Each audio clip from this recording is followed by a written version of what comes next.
이런 달달구리 케이크 먹으면 제일 행복하지만 일단은 회사에서의 3년차 슬럼프를 어떻게 보냈는지에 대한 이야기를 해보면 좋을 것 같은데요. 제가 3년 전 오늘이 오키나와에서 돌아오는 날이 아니군요. 아직은 안 돌아왔구나. 회사에서 퇴사를 하고 오키나와로 이제 도망가듯이 여행을 가서 오키나와 생활을 굉장히 많이 즐기고 있었던 마지막 무렵인 것 같아요. 지금쯤이면 즐기고 있었던 때였는데 회사 이제 와서 생각을 해보니까 왜 그때 힘들었을까? 왜 3년차의 슬럼프를 그렇게 극심하게 겪었을까라는 걸 생각을 해보니까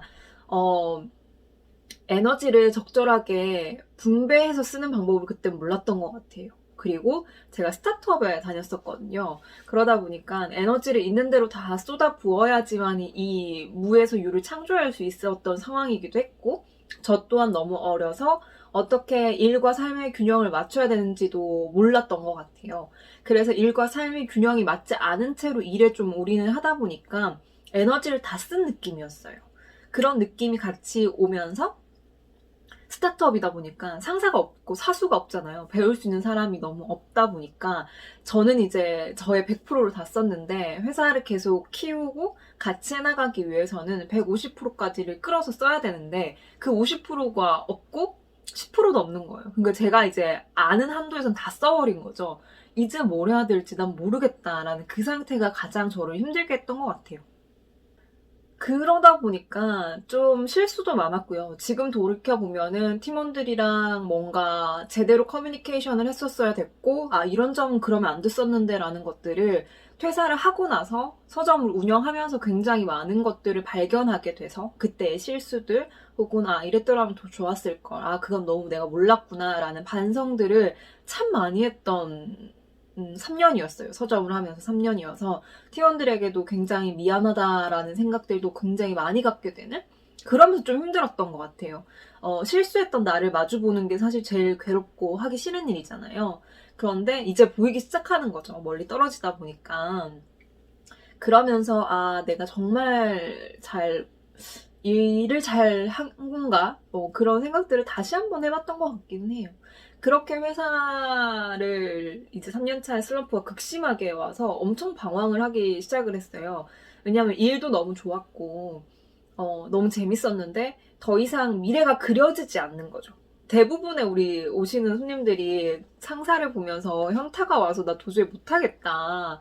내 미래가 저런 거라고 생각하니까 너무 좀 다닐까 말까 고민된다라고 많이 말을 하시는데 저는 상사가 없었기 때문에 그려지는 미래가 없었다라는 게 굉장히 저한테 큰 위험 요소였던 것 같고 저를 붙잡아 줄 수 없었던 것 같아요.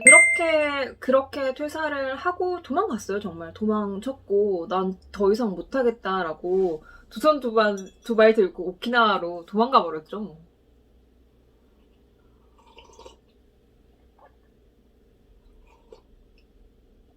도망가면 안 된다라는 압박감이 굉장히 심했었거든요. 해결해야 된다, 버텨야 된다, 극복해야 된다. 근데 그것 또한 못하겠다라는 시즌이 왔었어요, 그때는. 그래서 그렇게 퇴사를 했었어요.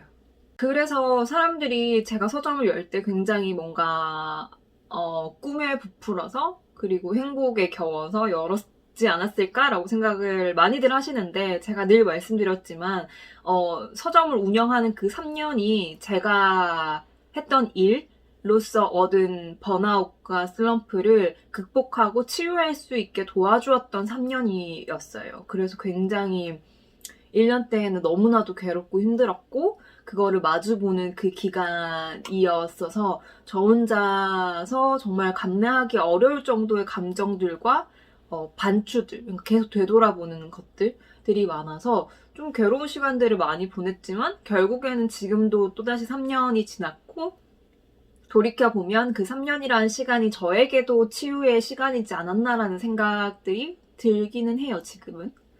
뭐 회사 다닐 때 3년 전보단 나아져야 되니까 인간적으로나 뭐 그런 것들이 나아져야 되니까 그런 치유의 과정을 보냈는데, 치유의 과정을 보내면서 저 또한 계속 새로운 컨텐츠들을 만들어내면서 살아왔잖아요. 서점이라는 새로운 형태의 일을 하기 시작을 했고, 일의 스타일, 삶의 스타일이 전부 다 뒤바뀌기 때문에 그런 뒤바뀌는 시점들에 적응을 하고 거기에 맞는 새로운 컨텐츠들을 개발을 하고 공부를 하다 보면서 계속 실험을 하는 3년이 되었는데, 또다시 뭔가 모르겠는 거예요. 3년이 이제 3년이 다 돼가니까 뭐 해야 되지? 갑자기 그 생각이 드는 거예요. 내년 계획을 왜 이렇게 못 세우겠지? 그래서 예전에는 그것 때문에 너무 힘들어서 도망갔잖아요. 근데 지금은 도망갈 수도 없는 상황인 거야. 코로나 때문에.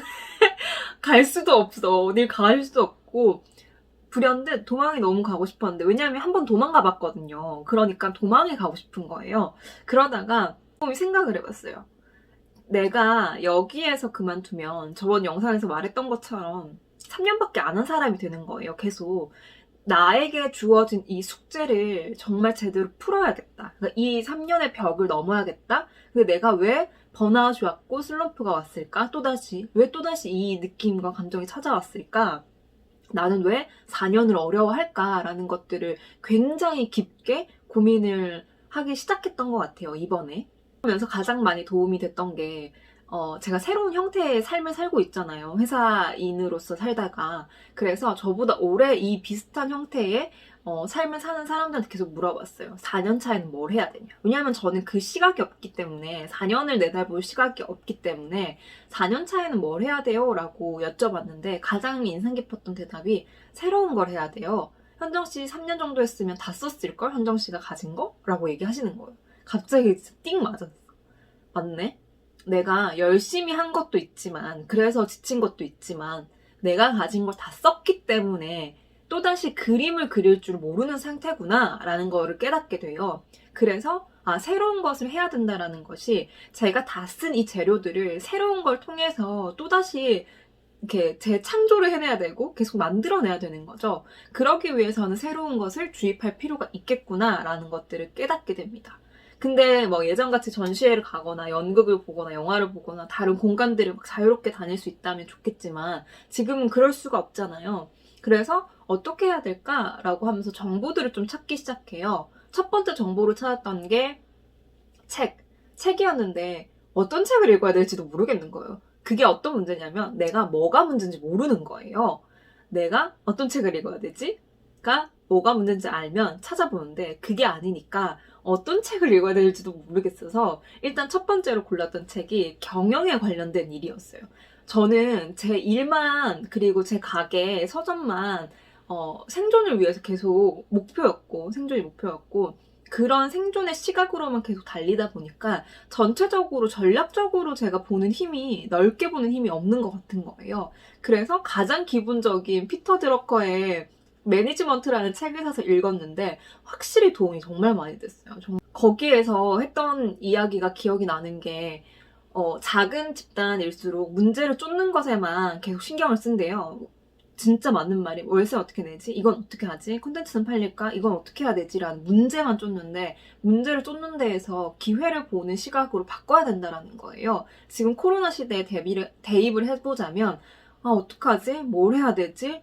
코로나 때문에 어떡하지? 할 수 있는 게 없는데 어떡하지? 라는 고민, 문제에만 초점을 맞췄다면, 내가 해왔던 것들 중에서 온라인으로 디지털화로 바꿀 수 있는 건 어떤 거지? 지금 이 시대에 가장 사람들에게 필요한 것들은 무엇이지? 라는 기회중심적인 사고를 바꾸서 생각을 하고 창조를 해내야 되는데 계속 문제만 집중을 했던 거죠.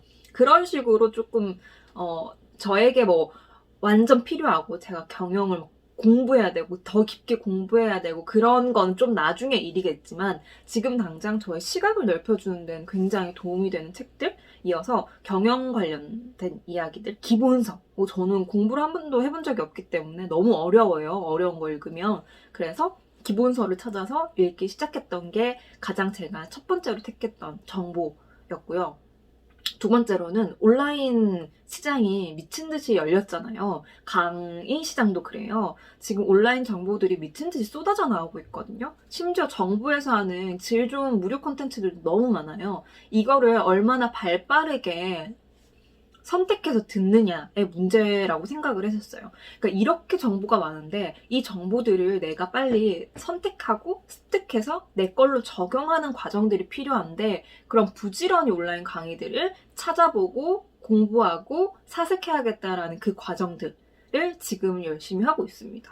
그래서 원치 않게 서점이 조용해요, 지금. 그래서 온라인 강의들을 원래는 못 듣던 것들을 계속 듣고 있거든요. 근데 이건 또 온라인화의 장점인 것 같긴 해요. 제가 가야지만이 들을 수 있었는데 서점을 지키고 있다 보면 못 가는 게 굉장히 많았거든요. 근데 가지 않아도 여기 안에서 들을 수 있다는 것들은 굉장히 큰 장점이다라는 것들도 느끼게 되고 저보다 앞서서 먼저 일했던 사람들의 생각이 사실 중요해요. 제가 이렇게 일을 하다 보니까 이 업을 통해서 내가 얼마만큼 깊게 사고했느냐가 제가 운영하는 것들, 모든 것들을 만들어내더라고요. 그래서 그 사람들의 사고를 어떻게 내가 적용을 해서 내 걸로 표출해낼까?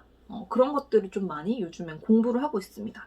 그러다 보니까 좀 가닥들이 잡히더라고요. 제가 아까 그림이 그려지지 않아서 힘들어 한다고 했잖아요. 근데 정보를 선택하고 내 것으로 만들다 보니까 가닥들이 잡히기 시작하는 거죠. 그러면서 좀만 더 공부를 해보면 뭔가 발견하겠다. 내가 시대의 변화에 맞춰서 발견하는 것들이 있겠다라는 자신감들도 얻었던 것 같아요. 그림이 그려지지 않으면 사실 자신감이 굉장히 많이 떨어져요. 내가 못할 것 같고 난 안 될 것 같고 저 또한 그래요. 저도 그런 것들을 많이 겪고 있거든요. 그런데 확실히 찾고 더 깊게 사색을 하다 보니까 방향을 잡을 수도 있겠다라는 희망들을 보게 되고 희망이 생기면 자신감이 생기죠. 그런 과정들을 좀 전략적으로 저도 좀 살아가고자 노력을 하고 있는 것 같아요. 그리고 가장 중요하게 생각하는 게 일상의 루틴을 지키는 건데요. 내가 잘할 수 있을까? 나 못할 것 같아 라는 생각이 들기 시작하면 사실 내가 정해놓은 나의 자아상, 그러니까 내가 원하는 자아상이 굉장히 높거든요. 늘 높아요. 모든 인간들은. 지금 나보다 더 나은 내가 되고 싶다 보니까 내 자아상을 원래 바라보면서 목표를 쌓고 나아가야 되는데 이렇게 뭔가 지치고 번아웃이 오고 자신감이 떨어지다 보면은 내 자아상과 지금 나의 간극만 보게 돼요. 간극만 보니까 못할 것 같아, 무서워, 두려워 라는 것들이 계속 생기거든요. 이런 것들에 집중을 하는 것을 어떻게 변화를 시키냐면 내가 일상에 할 수 있는 정말 작은 것들을 계속하는 것. 쉽게 말하면 루틴을 계속 지키는 건데 예전에는 그 루틴을 굉장히 높게 잡아놨다면 지금은 다 낮췄어요, 목표치를. 예를 들어 보면 제가 하는 게 뭐냐면 요즘에는 예전에 요가를 좀 많이 했었는데 요즘에는 집에서 실내 사이클 타는 게 취미가 붙었어요. 사이클을 막 1시간 타야 될 것 같은 거야, 예전에는. 그게 에너지가 넘치면 1시간 탈 수 있죠, 일어나자마자. 근데 지금 나는 자신감이 일단은 계속 떨어지고 있으니까 목표치를 최대한 낮추는 거예요. 하루에 40분만, 하루에 30분만. 일주일에 풀로 타는 게 아니라 3번만. 그것만 지켜보자. 라는 걸로 지킬 수 있는 약속들, 루틴들을 잡아나가면서 그것들을 계속 지켜나가는 거예요. 그래서 아침에 사이클 30분만 타자. 그리고 점심 집에서 해먹자. 그 맛있는 점심 해먹으면 어제 해먹을 수밖에 없고 지금은 해먹으면 또 되게 재미있어요. 나를 위한 음식이니까. 해먹자. 그리고 늘 향을 켜자. 향을 켜자. 나를 위한 향을 켜자. 그런 일상의 작은 루틴들을 정해놓고 매일 지켜야 된다가 아니라 꾸준히 한다라는 것에만 집중을 해서 내가 이 작은 것들을 잘 지키고 있어 라는 것들을 눈으로 확인하면 그게 결과치로 쌓이거든요. 그럼 자아 효능감이 쌓여요. 내가 정말 할 수 있다라는 믿음, 그리고 나는 이걸 해낼 수 있다라는 믿음들이 쌓이기 때문에 그런 걸로 저를 속이는 거죠. 너 이거 했잖아. 괜찮아, 할 수 있어. 너 오늘 아침에 30분 사이클 탔잖아. 그런 걸로 저를 자신감을 좀 일으켜주는 역할들을 하는 거죠. 일상의 루틴, 근데 작은 계획들, 그리고 언제든 할 수 있는 거. 제일 쉬운 거 그거예요. 왜 이불개라고 하는 줄 아세요? 그 뻔한 자기계발서에 왜 이불을 개라고 하냐면 이불을 개는 행위를 매일 하다 보면 그게 루틴을 내가 지켰다라는 자효능감들이 쌓이는 거예요. 그런 작은 것들을 계획을 세워서 루틴을 지키는 것도 굉장히 요즘에는 좀 신경 써서 많이 하고 있습니다. 그리고 못했다고 자책하지 말기. 아, 오늘 너무, 뭐, 나라고 사이클 타고 싶겠어. 자고 싶지? 근데, 아, 오늘 너무 힘든데? 아, 오늘 사이클 진짜 못하겠는데? 라는 날이 있어요. 그러면 사이클 말고 30분만 요가 하자. 요가 스트레칭은 진짜 잠깐 짧은 거라도 하자. 그런 식으로 대체 항목들을 계속 만들어 놓는 거죠. 그런 것들을 좀 만들어 놓고 내가 작은 것들을 하다 보면은 자아 효능감이 쌓이게 되고 그 간극보다는 내가 했던 것들이 눈에 보이기 때문에 거기에만 목표에만 다시 집중을 하게끔 내가 만들어주는 그런 노력들을 하고 있습니다. 회사 다닐 때 3년 차에는 이런 방법들도 몰랐고 그때는 쉬어야 할 때였던 것 같아요. 그때 돌아가서 지금 이걸 안다고 해서 할래? 라고 하면 싫어요. 오키나와에 가고 싶어 다시. 그때는 쉬어야 될 때였고 지금은 제가 넘기로 결정을 했고 넘어야 된다라고 제가 마음을 먹었기 때문에 넘는 방법으로서 여러 가지들을 지금은 실천을 하면서 저라는 사람을 또다시 깨우는 그런 역할을 하고 있습니다.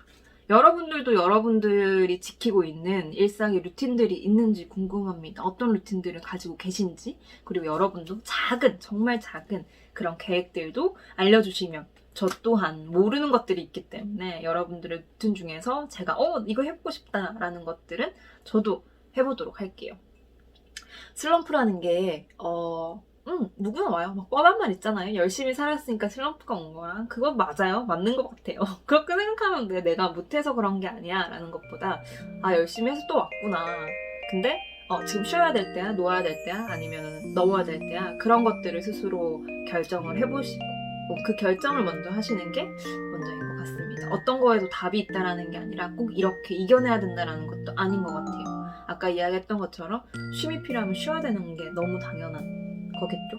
그래서 여러분들도 여러분만의 슬럼프를 잘 보내셨으면 좋겠고 여러분들의 루틴들도 잘 지키셨으면 좋겠습니다. 저도 잘 겨울을 견뎌보도록 하겠습니다. 안녕.